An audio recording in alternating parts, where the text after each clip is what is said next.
আরে বাবা, এত অবাক হয়েও না, এই অল্প তেলেই আজকে মাংসটা আমরা রান্না করব। প্রথমে আলুগুলো এই তেলেতেই হালকা নাড়াচাড়া করে নিয়ে তুলে নেব।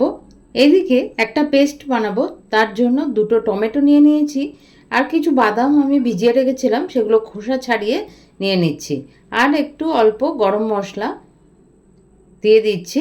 এইগুলো সব পেস্ট করে নেবো, এতে জল দেওয়ার দরকার নেই, কারণ টমেটোর জলেতেই এটা পেস্ট হয়ে যাবে। এদিকে ওই তেলের মধ্যেই অল্প সামান্য পেঁয়াজ আর রসুন আর কারি পাতা এইভাবে ভেজে নিয়ে এটাকেও আমি এইভাবে ক্রাশ করে নেব। এটা চাইলে তোমরা পেস্ট বানিয়েও নিতে পারো, আমি এতে ক্রাশ করে নিলাম। এদিকে এই যে কড়াতে যে তেলটা দিয়েছিলাম তাতে আর সামান্য তেল অ্যাড করলাম, তার মধ্যে শুকনো লঙ্কা, তেজপাতা আর একটা পেঁয়াজ কুচি করে কাটা, সেটা দিয়ে নাড়াচাড়া করে নিয়ে এই টমেটোর পেস্টটা এর মধ্যে দিয়ে দেবো।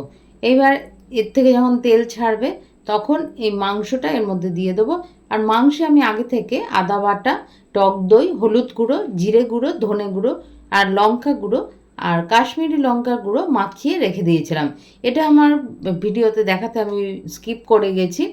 এবার এটা নাড়াচাড়া করে এর মধ্যে পরিমাণ মতো নুন দেব আর অল্প সামান্য চিনি অ্যাড করব। এইভাবে কষতে থাকবো। এবার খানিকক্ষণ কষে নেওয়ার পর এর মধ্যে যে আমরা ভেজে রাখা পেঁয়াজ আর রসুনের কারি পাতার যে ক্রাশটা করেছিলাম সেইটা এর মধ্যে দিয়ে দেবো। এবার এইগুলো সব ভালো করে মিশিয়ে নিয়ে আর কষতে থাকবো। এবার মিক্সিতে যে টমেটোর পেস্টটা বানিয়েছিলাম তা সেই মিক্সি ধোয়া জলটা এই মাংসের মধ্যে আমি দিয়ে দেবো, আর এর মধ্যে ভেজে রাখা আলুগুলো এর মধ্যে অ্যাড করব। আলুগুলো একটু ঝোলের মধ্যে ডুবিয়ে দেওয়ার চেষ্টা করব, আর গ্যাসের আঁচটা এই সময় কম করে দেবো।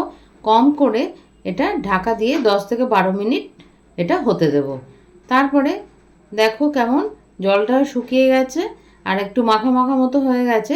এর মধ্যে দিয়ে দিচ্ছি 2 চামচ পরিমাণ ঘি আর অল্প গরম মশলা। এবার গ্যাসের আঁচটা বন্ধ করে দিয়ে খানিকক্ষণের জন্য ঢেকে রাখবো। তারপরে রুটি বা পরোটা বা ভাতের সঙ্গে এই চিকেন আমি সার্ভ করব।